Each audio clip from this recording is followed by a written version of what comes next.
अस्सलाम वालेकुम दोस्तों, कैसे हैं आप सब। उम्मीद करता हूँ सब खैर व आफ़ियत से होंगे। अच्छा, आज के लेक्चर में हम कॉलम और रो के बारे में पढ़ने वाले हैं। तो सबसे पहले क्रिएट करते हैं फ्लटर का न्यू प्रोजेक्ट। इसका नाम रखते हैं कॉलम रो एक्सप्लेन। ठीक हो गया, क्रिएट करते हैं जी। तो हमारा प्रोजेक्ट क्रिएट हो चुका है। सबसे पहले इस सारे कोड को डिलीट करते हैं। बिल्कुल उसी तरह सबसे पहले इंपोर्ट करेंगे मटेरियल को, और यहाँ पर मेन फंक्शन हम बनाएंगे। उसके अंदर जो है रन ऐप, और यहाँ पर हम ऐप क्रिएट करेंगे स्टेटलेस विजेट की मदद से, माई ऐप, और यहाँ पर रिटर्न करवाएंगे मटेरियल ऐप। ठीक हो गया, यहाँ पर दे देते हैं माई ऐप। ठीक है, अब उसी तरह यहाँ पर स्क्रीन्स क्रिएट करते हैं। स्क्रीन्स नाम की एक डायरेक्टरी, इसके अंदर हमारी होम स्क्रीन आएगी। ठीक हो गया, यहाँ पर फाइल क्रिएट कर लेते हैं होम स्क्रीन के नाम से। ठीक है, और इसमें उसी तरह मटेरियल को इंपोर्ट करने के बाद स्टेटलेस विजेट बनाएंगे होम स्क्रीन के नाम से, और यहाँ पर रिटर्न करवाएंगे स्कैफोल्ड। स्कैफोल्ड के अंदर ऐप बार लगा देते हैं, और इसका बैकग्राउंड कलर जो है, कलर्स कोई दे देते हैं, ये वाला एम्बर कलर दे देते हैं। अब यहाँ पर अटैच कर देते हैं होम को, होम स्क्रीन यहाँ पर। ठीक हो गया, ऐप को रन करते हैं जी। तो हमारी एप्लीकेशन रन हो चुकी है। आते हैं होम स्क्रीन के अंदर, यहाँ पर लिखते हैं बॉडी। ठीक है, तो अब यहाँ पर कॉलम और रो को एक्सप्लेन करने से पहले इसकी ज़रूरत के बारे में देख लेते हैं। ठीक है, मसलन ये स्क्रीन है, यहाँ पर देख सकते हैं एक मुकम्मल एक स्क्रीन है। तो मैं चाहता हूँ सबसे पहले एक मैं टेक्स्ट लगाता हूँ यहाँ पर हेलो के नाम से। ठीक है, अब टेक्स्ट लग गया। यहाँ पर कंट्रोल एस करेंगे तो यहाँ पर टॉप पर शो होने लग जाएगा। अब मैं चाहता हूँ कि यार ये तो एक टेक्स्ट है, ठीक है, इसके नीचे मैं और भी विजेट्स लगाना चाहता हूँ। तो यहाँ बॉडी के अंदर तो कोई और जगह है नहीं, मैं कैसे लगाऊंगा। यहाँ पर तो सिर्फ एक ही विजेट आ सकता है। तो यहाँ पर इसके नीचे या इसके आगे पीछे कहीं पर भी कोई और विजेट हम नहीं लगा सकते। ठीक है, तो इसी चीज़ के लिए हम यूज़ करते हैं कॉलम और रो। ठीक है, तो सबसे पहले कॉलम ले लेते हैं। तो कॉलम भी एक विजेट ही है, बॉडी के अंदर डायरेक्ट यहाँ पर लगाते हैं कॉलम। ठीक हो गया, अब इस कॉलम का क्या काम है। कॉलम क्या करता है, कॉलम ये करता है कि एक हमें चिल्ड्रन देता है। ठीक है, इस चिल्ड्रन के अंदर एक पूरी लिस्ट है, इसके अंदर हम मल्टीपल विजेट्स लगा सकते हैं। तो कॉलम जो होता है वो ऊपर से नीचे, टॉप से बॉटम, यानी कि विजेट्स उसमें हम लगा सकते हैं। यानी कि दूसरे अल्फाज में वर्टिकली अलाइन करता है ये तमाम विजेट्स को। ठीक है, अब हमारे पास पूरी लिस्ट आ चुकी है। बॉडी के अंदर तो हम मजबूर थे कि एक ही विजेट यूज़ करें, लेकिन अब कॉलम ने हमारे लिए आसानी कर दी है कि हम मल्टीपल विजेट्स यहाँ पर रख सकते हैं। तो मैं यहाँ पर अब लिखता हूँ दिस इज़ माई टेक्स्ट विजेट। ठीक है, अब ये लग गया। इसके नीचे कोई और विजेट यानी कि एलिवेटेड बटन हम लगा दें, कोई भी चीज़ लगा दें तो हम लगा सकते हैं दिस इज़ बटन। ठीक है, अब देखें इसके नीचे बटन आ गया है। अब इस बटन के नीचे कोई और विजेट भी हम लगाना चाहें तो लगा सकते हैं। मसलन मैं यहाँ पर कंटेनर लेता हूँ, इसकी हाइट 100, इसकी विड्थ कर देते हैं 200, इसको कलर दे देते हैं रेड। ठीक है, इसी तरह हम जितने विजेट लगाते जाएं तो लगा सकते हैं इसके अंदर। ठीक है, ये है कॉलम। तो ये कॉलम बहुत ही इम्पॉर्टेंट विजेट है, किसी भी एप्लीकेशन को लेआउट देने के लिए ये ज़रूरी है। ठीक है, वरना इसके बगैर तो हम आगे चल ही नहीं सकते।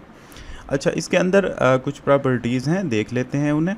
अच्छा, ये जो विजेट है ना, टेक्स्ट है, उसके बाद एलिवेटेड बटन है, उसके बाद है कंटेनर। ठीक है, तो ये एक दूसरे के साथ चिपके हुए हैं। ठीक है, हम चाहते हैं कि इनके दरमियान कुछ स्पेस आ जाए, तो उसके लिए यहाँ पर कॉलम के अंदर एक प्रॉपर्टी यूज़ होती है स्पेसिंग के नाम से। ठीक है, यानी कि इसके अंदर जितने भी चिल्ड्रन हैं उन सब के दरमियान स्पेस हो जाए। तो हम 10 अगर रखें यहाँ पर तो सब के दरमियान 10 की स्पेस आ जाएगी। अगर यहाँ पर 20 करें तो सब के दरमियान 20 की स्पेस आ जाएगी। ठीक है, तो इस तरह से स्पेसिंग को हम यूज़ कर सकते हैं। अच्छा, इसके अंदर एक और प्रॉपर्टी यूज़ होती है, मेन एक्सेस अलाइनमेंट। ठीक है, ये जो मेन एक्सेस है, इसका मेन एक्सेस क्या है, यानी कि टॉप से बॉटम वर्टिकली। ठीक है, वर्टिकली हम जितने भी विजेट्स हैं इनके दरमियान कोई ख़ास किस्म की स्टाइलिंग हम देना चाहें, इनका अलाइनमेंट करना चाहें इनको, तो उसके लिए क्या करें, यहाँ पर लिखें मेन एक्सेस अलाइनमेंट डॉट। यहाँ पर बहुत सारे आपको प्रॉपर्टीज़ मिल जाएंगी। तो बाय डिफ़ॉल्ट ये होता है स्टार्ट। ठीक है, तो इसको एंड करके देखते हैं। तो देखें एंड पर चले गए। ये जो कॉलम है ना, इसने जगह सारी ले ली है यहाँ से यहाँ तक। ठीक है, तो इसके अंदर अगर हम यूज़ करें main axis alignment dot end, तो ये एंड के ऊपर ले जाएगा इनको। ठीक है, अगर यहाँ पर हम यूज़ करें सेंटर, तो ये सेंटर में रखेगा इनको। देखें तमाम के तमाम विजेट्स सेंटर में आ गए। अच्छा, सेंटर के अलावा और क्या क्या है, स्पेस अराउंड।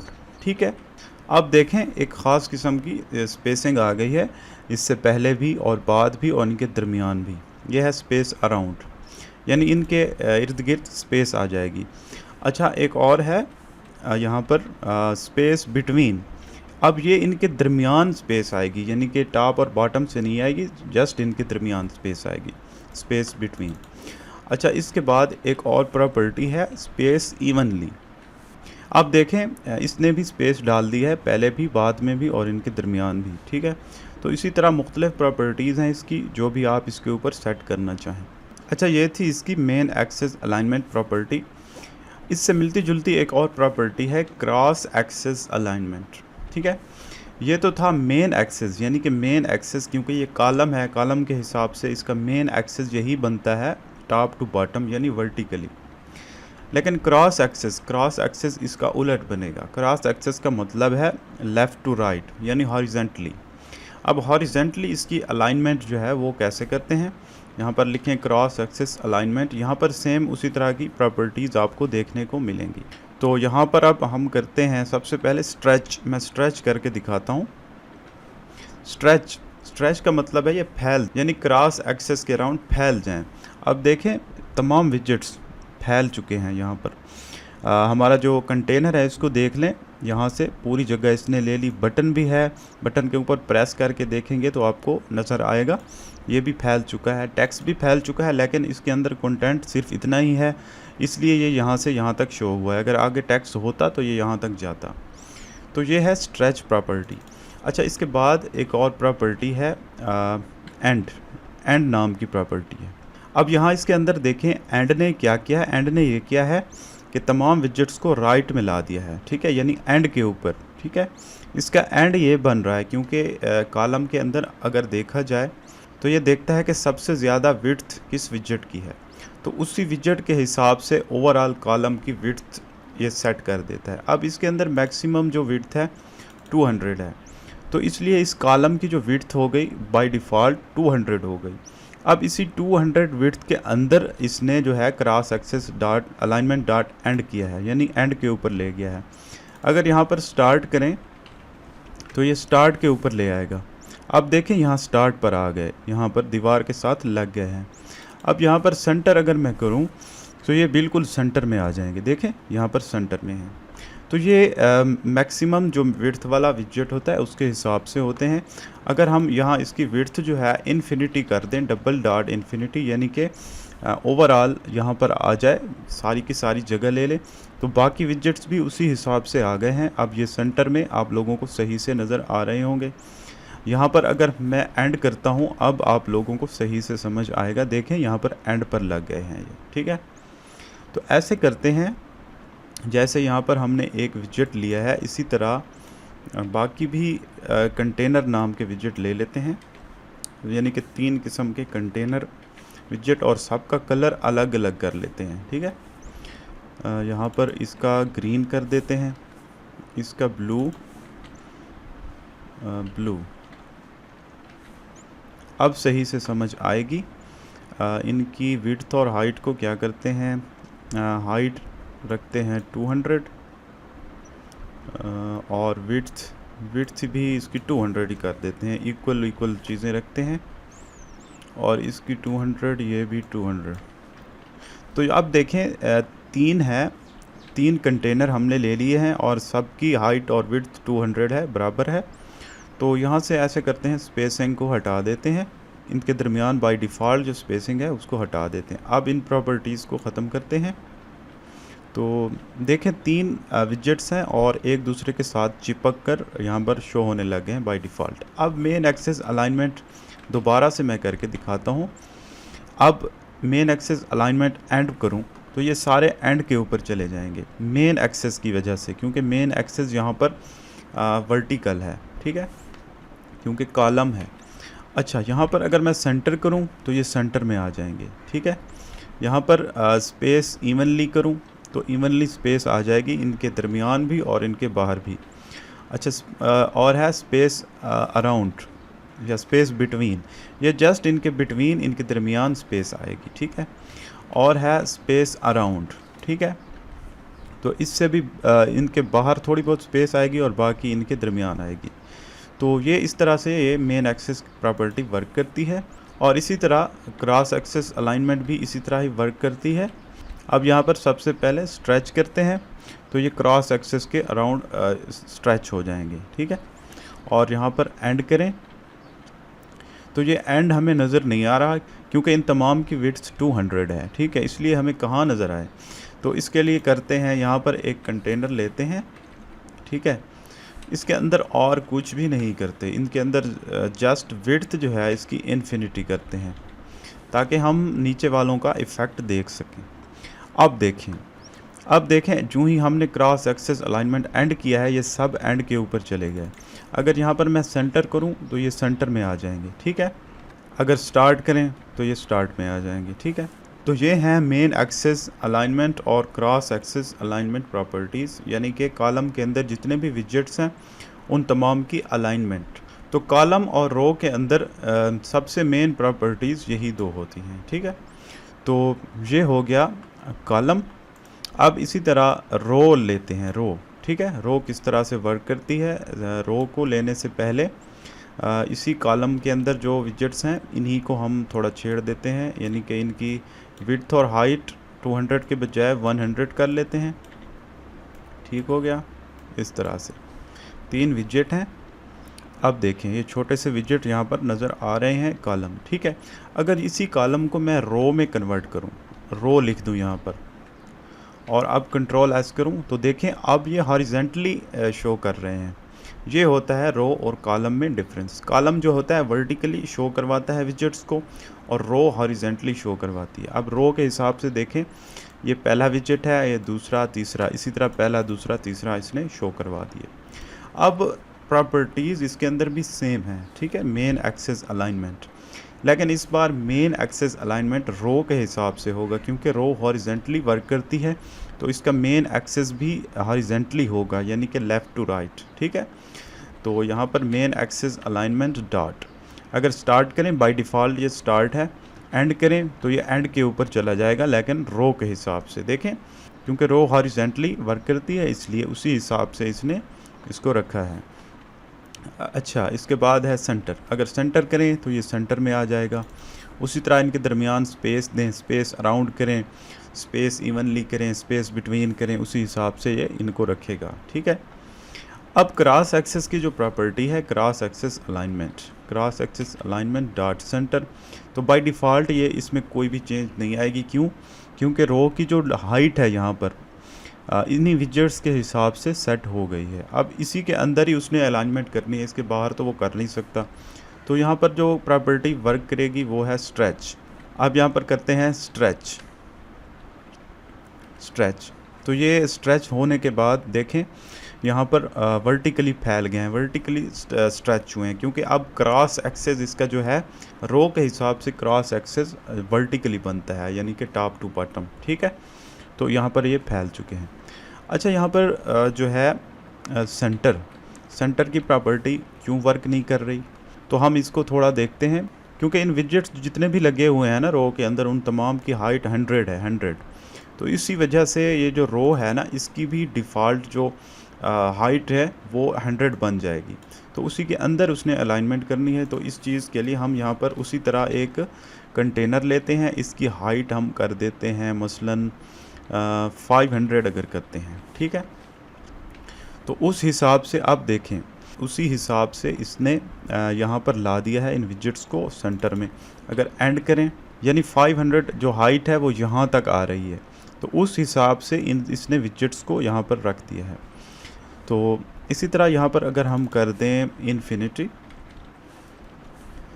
इन्फिनिटी, अब रो की जो हाइट है ना वो इन्फिनिटी हो चुकी है। अब उस हिसाब से यहाँ पर रखेगा ये विजेट्स को, ठीक है। अब यहाँ पर सेंटर, तो ये इसका सेंटर में रखेगा यहाँ पर। तो इस हिसाब से ये रो और कॉलम वर्क करते हैं। आप इनको जिस तरह चाहें इनके साथ छेड़छाड़ कर सकते हैं, जितने भी विजेट्स आपको चाहिए हों यहाँ पर रख सकते हैं। तो इस हिसाब से प्रॉपर जो लेआउट है ना हम उसको डिज़ाइन कर सकते हैं। अच्छा, इसमें मज़े की एक और बात ये भी है कि हम कॉलम, कोई भी कॉलम है उसके अंदर कोई और कॉलम भी यूज़ कर सकते हैं या रो भी यूज़ कर सकते हैं। चलें वो भी मैं दिखा देता हूँ आप लोगों को, इस आसानी रहेगी। एक कॉलम है, ठीक है, ये कॉलम हो गया, इसके अंदर फ़िलहाल कुछ नहीं है।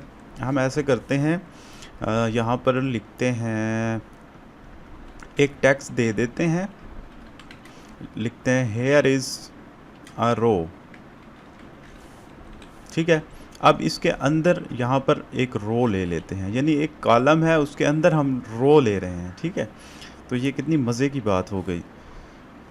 ऊपर हमने टेक्स्ट लगा दिया, जस्ट लिख दिया है कि हेयर इज़ रो। इसको थोड़ा सा बड़ा कर देते हैं, टेक्स्ट को स्टाइल करके, टेक्स्ट स्टाइल, फ़ॉन्ट साइज़ हम कर देते हैं यहाँ पर 20। तो ये टेक्स्ट थोड़ा सा बड़ा लग रहा है।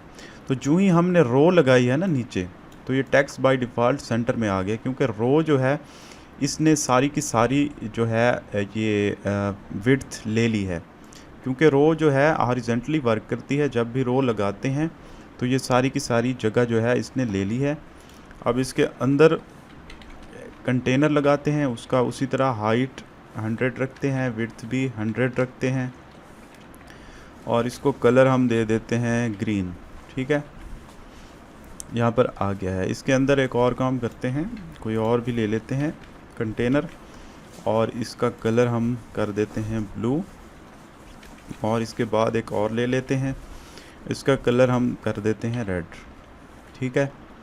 अब 3 विजेट्स आ गए हैं रो के अंदर। इसी तरह अब रो के अंदर मेन वाली प्रॉपर्टी लगाकर हम इन्हें सेंटर कर देते हैं, मेन एक्सेस अलाइनमेंट सेंटर, ठीक है। तो एक और काम करते हैं, स्पेसिंग लेते हैं, अच्छा लगेगा, थोड़ा सा स्पेस इवनली कर लेते हैं। तो आप देखें ऊपर हमने लगाया कॉलम, ठीक है। उस कॉलम के अंदर सबसे पहले एक टेक्स्ट रखा, उसके बाद दूसरा विजेट रो ले लिया, ठीक है। अब रो के अंदर ये विजेट्स आ गए। इस रो के बाद अब एक और काम करते हैं, अब जहाँ पर रो एंड हो रही है, यानी कि ये 3 विजेट्स यहाँ पर एंड होते हैं, ठीक है। इसके नीचे कोई और लेते हैं, यहाँ पर लिखते हैं हेयर इज़ अनदर रो, यानी कि इसके अंदर एक और रो हम लेना चाहते हैं। क्या करें, इसी रो को कॉपी करते हैं, ये जो अभी हमने ली है, कंट्रोल C के साथ कॉपी करके कंट्रोल V के साथ पेस्ट कर देते हैं यहाँ पर। तो देखें ऊपर एक टेक्स्ट है, उसके बाद एक रो, फिर टेक्स्ट, फिर एक रो, इसी तरह हम कुछ भी कर सकते हैं। यानी कि एक कॉलम है उसके अंदर रो ले लें, या उसी कॉलम के अंदर एक और कॉलम ले लें। यानी कि ये आपके ऊपर डिपेंड करता है, आपने जिस तरह का लेआउट डिज़ाइन करना है उसी के हिसाब से आप कुछ भी कर सकते हैं। तो ये टोटली आपके ऊपर डिपेंड करता है। तो उम्मीद करता हूँ आप लोगों को रो और कॉलम की समझ आ गई होगी, और इनके अंदर जो प्रॉपर्टीज़ हैं, सबसे मेन प्रॉपर्टीज़ 2 ही हैं, क्रॉस एक्सेस अलाइनमेंट और मेन एक्सेस अलाइनमेंट, ठीक है। और दूसरी प्रॉपर्टी है स्पेसिंग। अगर इनके दरमियान, विजेट्स के दरमियान आपको स्पेसिंग चाहिए तो उस हिसाब से आप स्पेसिंग भी दे सकते हैं। तो ये सबसे इम्पॉर्टेंट विजेट हैं, रो और कॉलम, किसी भी लेआउट को डिज़ाइन करने के लिए। तो आप इनकी अच्छे से प्रैक्टिस करें, मुख्तलिफ़ किस्म के डिज़ाइन बनाएं इमेज लगाकर। जहाँ तो हमने इमेज यूज़ नहीं किया, आप लोग इमेज यूज़ करें, और उसी हिसाब से इनकी अलाइनमेंट देखें, main axis alignment, cross axis alignment, कौन सी चीज़ कहाँ पर वर्क करती है, कहाँ पर नहीं करती। तो इसकी प्रैक्टिस करें। तो उम्मीद करता हूँ आप लोगों को समझ में आ गया होगा। आज के लिए इतना ही, मिलते हैं नेक्स्ट ट्यूटोरियल में। ओके, अल्लाह हाफ़िज़।